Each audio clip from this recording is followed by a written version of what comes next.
No tribute to Donald Duck would be complete without a conversation with the man who's become not only Donald's voice, but pretty much his alter ego.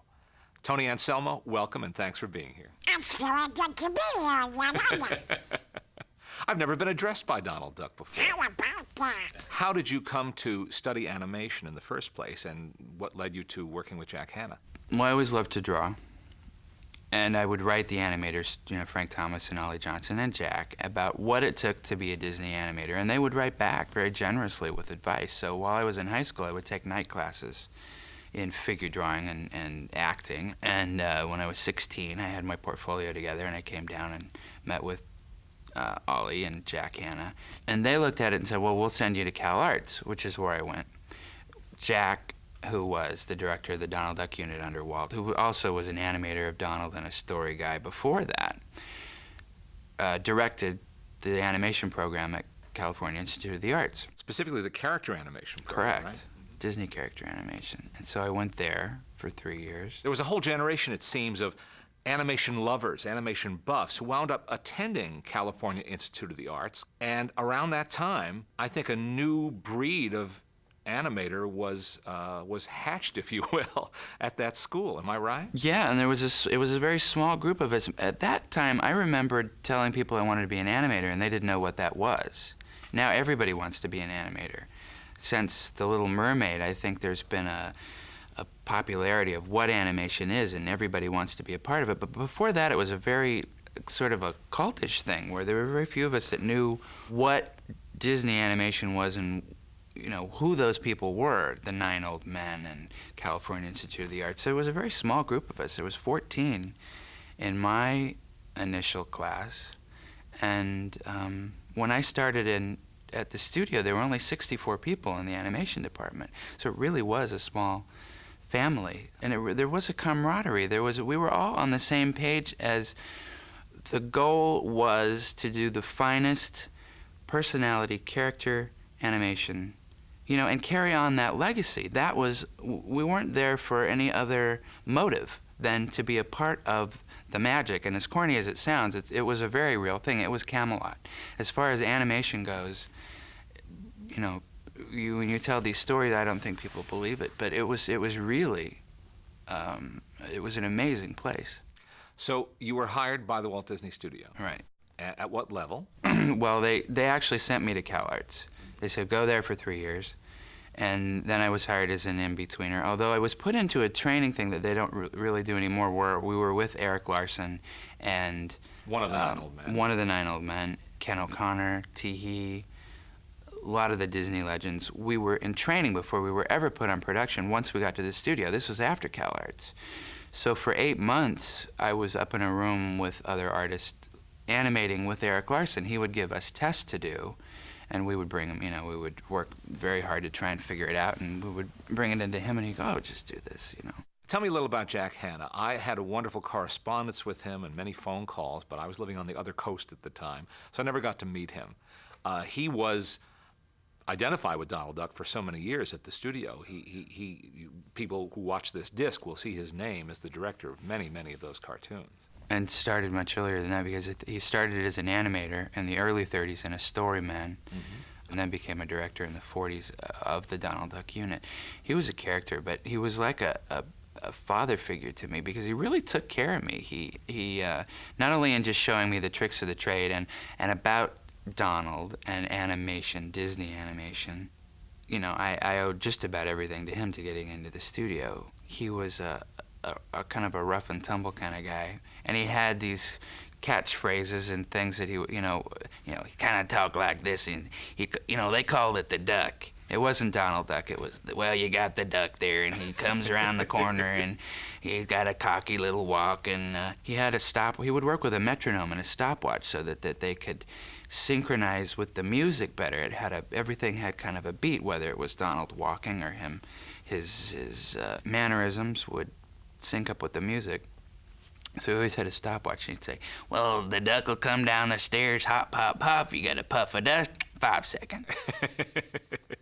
So far, your story, everything falls into place. You're an animation buff, student, lover. As a young man, you work on your art, you present a portfolio, you get accepted to the studio, you train as an animator. Where does the voice thing come in? How did you wind up at all being connected with doing Donald's voice? Well, it wasn't anything that I actually intended to do. But as I said, it really was a small family. Everybody knew everybody. And the first day I was on the lot, I was walking up Dopey Drive, and a man came down the steps of the animation building, 5'2", white hair, past me, and he goes, Good morning. and I, in a split second, I had never met him before, and I had never seen who did Donald's voice. So to hear that distinctive voice coming out of a man who I hadn't met before was shocking. But at the same moment, it was like, that's Donald Duck. It would have been like, being at MGM and seeing Clark Gable. Mm-hmm. In fact, Walt called Donald the Gable of our stable because he was their main character. He was the most popular character. So that explains meeting Clarence Nash. What was the next step? Well, over time, everyone was friends, and Clarence was a good friend. And doing voices and being the class clown, Donald was a voice that I couldn't do. And I asked him for fun, well, how do you do that? And he showed me, and I couldn't do it. But I would practice from time to time, and any voice person will tell you the best place to practice is in the car or in the shower. And one day it kind of clicked in, and I thought, I think that I did it. Was it the car or the shower? The car. Okay, just checking. Yeah, it was the car. Mm-hmm. So I went, the next time I saw Clarence, I said, is this it? And he goes, yeah, that's it.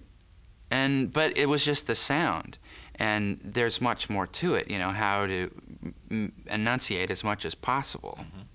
There are certain words you use, certain words you try not to use, or you use something that means the same thing to try and, because... What would be a tough word for Donald, for instance? Well, it's funny. Sometimes big words like Anti-disestablishmentarianism is a long, big word, or supercalifragilisticexpialidocious is pretty clear. But short words with R's or soft consonants like rules, it won't come out. Yeah. Now, did Clarence ever, and Ducky was his nickname, right? Right. Yeah. Did he ever say anything to you about maybe picking up the baton, taking up where he left off? Not for some time, and I figured he'd be around forever, as I thought they all would. And it wasn't until really he was supposed to do the Rose Parade. In his 50th year, I think Ducky got the attention and the acclaim that he had, I think, always deserved. Mm-hmm. To celebrate Donald's 50th birthday, he put his hand and footprints in the Chinese Theater. He was on The Tonight Show, the Academy Awards, and he was supposed to do the Rose Parade. And I didn't know that he was sick. He had gotten leukemia. And I went to the Rose Parade, and he wasn't in the car. And Margie Nash called and said that he was in the hospital. So I went to the hospital to visit, and he told me, and he said, and you're going to do this. And it all came at the same time, and I was like, I thought, you're dying, and you want me to do that? No, I don't want you to die, and no, I want you to do this. And how long did he live after that? Not long. But the odd thing about it was, for a period of about 6 months before that, I thought it was just because we were friends, and he thought it was fun. He would come in my room in the animation building when I was drawing, and he would say, try this, or what would you do if Donald had to be in this situation, what would you say? Or, say this. And I would go, okay, and I thought it was fun. I really didn't think he was spending the time, I felt like he had taken me under his wing, to use a corny phrase, but I didn't know why he was spending so much time with me. And it wasn't until he was ill in the hospital and he told me that it was like, oh. So I'm very protective of it now. It's a legacy of not only Clarence and Jack, who were dear friends of mine, who I respected and miss, but Walt Disney, and a legacy that I wanted to be a part of. So, it's something that I feel that I watch over, and I'm very protective of it, because I want to keep the integrity of not only the sound of it, but the integrity of the personality of Donald. What he does, what he doesn't do. It's not just the way Donald sounds. It's how he reacts to any given situation. he would react differently to the same situation as Mickey or Goofy. He would react differently.